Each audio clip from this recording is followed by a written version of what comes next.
Okay, finally, for this lecture, let us take a look of the following brain teaser. So this is a problem of how to divide gold coins among 5 pirates. So in the figure, we see that there are 5 pirates and they have somehow luckily obtained 1,000 gold coins.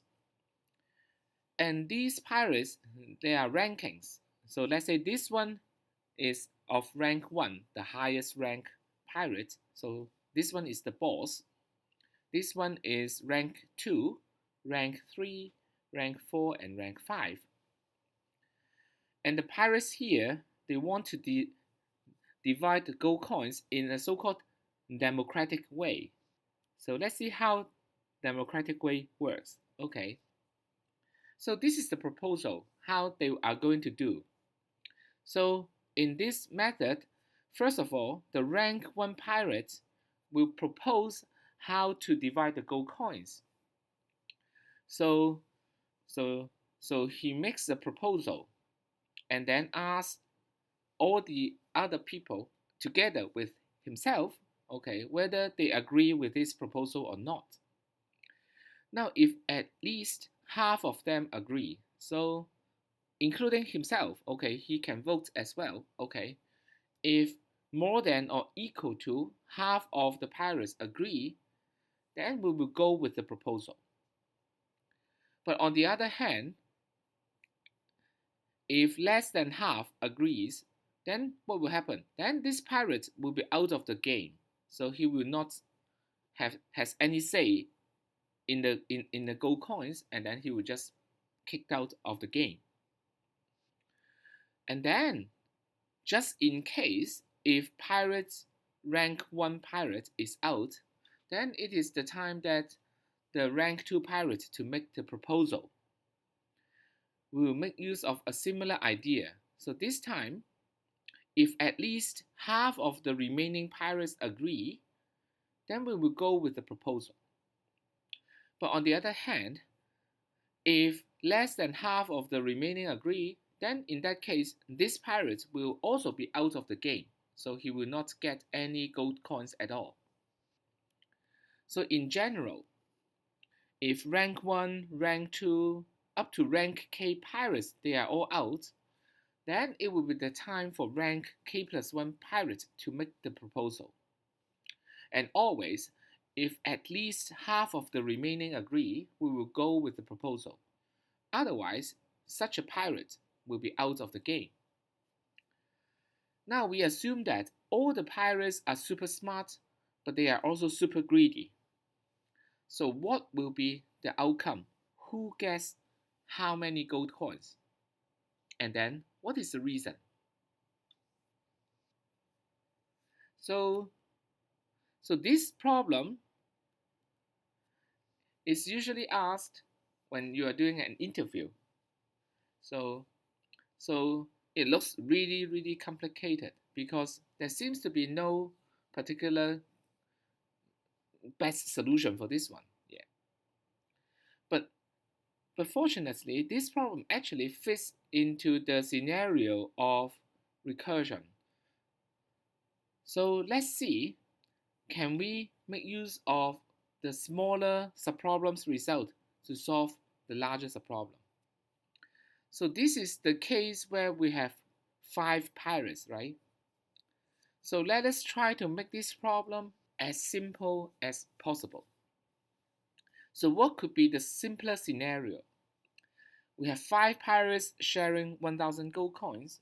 So a simpler scenario will be 4 pirates only sharing 1,000 gold coins. But this is not simple enough. We can make it simpler and simpler. So the simpler version is with 3 pirates, and then a simpler version is with 2 pirates, and the simplest version is we will just have 1 pirate only. So let's look at the case where we have this case. We have just 1 pirate, and then he wants to divide the gold coins among the pirates. Now, because there's just 1 pirate, so he can make the proposal like this because he's super greedy, right? So his proposal must be like this. I will get 1,000 gold coins. And then this proposal, when it is being voted, then the pirate himself must agree. So there will be at least half agreeing. So that means that with just one pirate, the outcome must be 1,000 gold coins for this pirate. Now, how about the case where we have exactly 2 pirates left? So what will be the final outcome? Now, when we have exactly 2 pirates left, then because of the bug of this strategy, this pirate can actually make the proposal, I will get all the 1,000 gold coins. And then the last one gets 0. Why can this pirate make such a bold claim, okay, of getting all the gold coins? It is because this pirate can vote for himself. He can vote, he can agree of his proposal. So if such a case, then there will be at least half agreeing because he is one, but then there are only 2 pirates. So when we have exactly 2 pirates left, then the only possible outcome must be 1,000 gold coins for this pirate and 0 gold coins for this pirate. Now if we move on to the case where we have 3 pirates, then what is the best strategy for this one?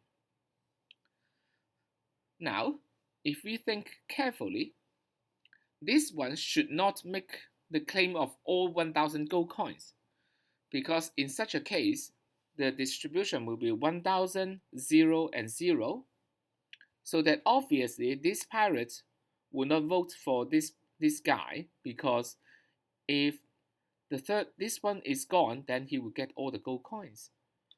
But on the other hand, the last pirate here will have no incentive to help this pirate. So he may not, okay, he may or may not vote for this pirate. So for this pirate to be clever but still greedy, he would have made sure that he can get the gold coins, not just some chance that he will get the gold coins depending on whether the last pirate here will vote for him. So for this pirate, instead of making the greedy claim of 1,000 gold coins, he can spend a little bit of gold coins to give it to this final pirate and ask him to help him. So how would that be done? So it is super easy. His strategy will be, I will get 999 gold coins, this one gets 0, and this one gets 1. Now this time, the situation is completely different. Because for the last pirate here, he knows that if he votes for the third pirate, the red pirate here, he will get 1 gold coin. But if he votes against him, then there will be only 2 pirates left. And then after that, he will receive 0. So knowing his fate, he will be voting for this red pirate, even though she is just giving him 1 gold coins. So this is the case where we have 3 pirates left. It will be 999, 0, and 1. Continue with this logic, you will be able to solve exactly for the 5 pirate case. I will leave this as an exercise for you. So that's the end for this lecture. Thank you.